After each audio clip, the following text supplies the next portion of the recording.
It was night on Station Neuralis, and the halls were quiet except for the soft hum of the machines keeping everyone alive. In a small corner near the docks, a group of alien traders sat around a small blue plasma fire. The light danced on their strange faces. Some had scales, some had fur, and some had hard shells that glimmered in the glow. They were telling stories, not happy ones, but scary tales meant to make the listeners shiver. Every story spoke of the same thing, a monster called the Vorshan. They said it was huge, living in the dark parts of space, hunting ships without warning and tearing them apart in seconds. One alien said its eyes glowed like dying suns. Another said its claws could cut through a ship's metal walls like paper. The more they talked, the colder the air seemed to feel. Sitting at the edge of the group was Lieutenant Mark Hollis, the only human there. He listened quietly, not interrupting, just watching them. The aliens waited for him to look scared like they were, but instead, he leaned forward, smiled a little, and asked in a calm voice, "So what does it taste like?" The whole group went silent. Even the fire seemed to burn more quietly. No one had ever thought about that question before, and suddenly, the monster felt even more dangerous, not because of what it could do, but because of what the human might do to it. For a long moment, no one spoke. The aliens stared at Hollis as if he had just said something impossible. To them, the Vorshan was not food, not prey, not even a living thing you could fight. It was a nightmare of space, something you avoided at all costs. One trader with silver-striped fur finally found his voice. "You eat predators?" Hollis gave a small shrug, as if the question was the simplest thing in the galaxy. "If it can be eaten, sure. Some of the best meals I've had were the ones that tried to eat me first." A murmur spread around the circle. To the aliens, this was madness. To humans, it was simply survival. Another trader shook his head. "You don't understand. The Vorshan is not just dangerous. It's the end of any who meet it." Hollis's smile did not fade. "Then it must be worth finding out," he said softly. The fire crackled, sending strange shadows across the walls. The group exchanged uneasy glances, realizing that the human was not making a joke.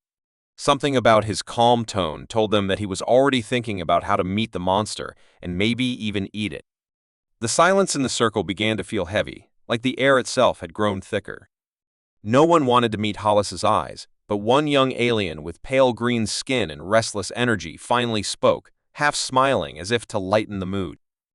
"If you are so curious," he said, "why don't you hunt the Vorshan yourself?"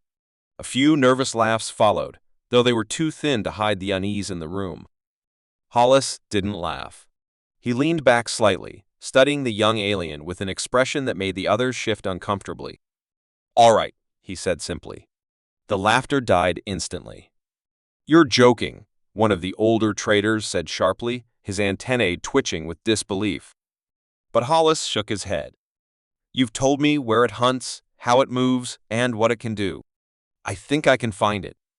His voice was calm, but there was a weight in his words that made the traders realize this was not a man talking for show. He began asking questions no one else had dared the size of its territory, the gaps in its hunting patterns, the exact locations of its last attacks. The aliens exchanged worried glances, some muttering in their own languages. The young alien who had made the challenge tried to smile again, but it came out weak. They had told these stories for years to frighten others, never expecting anyone to take them seriously. Now, before their eyes, the human was turning their legend into a plan. The plasma fire flickered, casting long shadows over Hollis's face, and in that moment they understood something unsettling. He was not afraid of the Vorshan. In fact, it seemed as if he was looking forward to meeting it.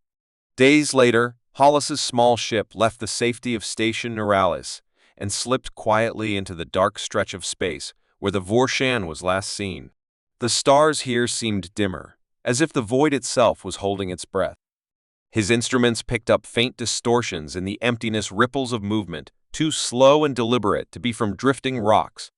The asteroid belt ahead looked harmless from a distance, but Hollis knew it was a perfect hunting ground for something patient and deadly. Inside the cockpit, he checked his weapons carefully, every movement calm, precise, without the slightest tremor of fear. The Vorshan was known for striking without warning, its massive bulk blending with shadows until it was too late. Hollis adjusted his scanners to track the faintest energy traces, ignoring the uneasy feeling pressing at the back of his mind. A sudden flicker on the display caught his attention. Something large was moving just beyond the nearest cluster of rocks. The readings didn't match any known ship or creature on record. He cut the main engines, letting the silence swallow his vessel, and drifted closer. The space between the asteroids felt tight, the shadows deep, every dark shape a possible danger. Somewhere in that darkness, the galaxy's most feared predator was watching, or perhaps waiting. Hollis's hand rested near the weapons control, but his eyes narrowed with focus rather than fear. The hunt had begun, and for the first time, the Vorshan might be the one caught off guard. The docking bay of Station Neuralis was quiet when Hollis's ship returned, its hull carrying faint scorch marks and scratches like the memory of a struggle. Word had already spread through the station that the human had gone into the Vorshan's hunting grounds, and a small crowd of traders and workers gathered at a distance, whispering to each other in disbelief. Hollis stepped out slowly, wearing the same calm expression he had when he left, but his flight suit was marked with signs of hard use. In his hands, he carried a sealed crate, heavy enough to make a dull thud with each step. Without speaking to anyone, he walked toward the same corner where the plasma hearth still burned and the same group of storytellers sat, their eyes following him like prey watching a predator. He placed the crate beside the fire and knelt down, unlocking it with deliberate movements. The hiss of the seal opening drew everyone's attention. Inside was a neatly wrapped portion of alien meat, faintly steaming from the preservation unit. Hollis reached in, lifted it out, and set it carefully on the metal floor. "Turns out," he said in the same quiet tone as before, "it tastes a little like beef." Gasps spread through the circle. Some stared at the meat, others at the human, their minds struggling to match the monster they had feared for generations with the simple, almost casual way Hollis spoke about it now. One old trader leaned closer, peering into the crate as if expecting to see proof that it was all a trick, but the scent rising from the meat told him it was real. The Vorshan, the beast whispered about in every corner of deep space, was no longer just a nightmare. It had been hunted, killed, and tasted by a human who treated it as nothing more than another challenge to overcome. The firelight flickered across Hollis's face, catching the faint smile that seemed to say he had found exactly what he came for. That night, the campfire stories changed forever. The Vorshan was still part of them, but now it came with a new ending, one where the monster met a human, and it was the monster who didn't survive.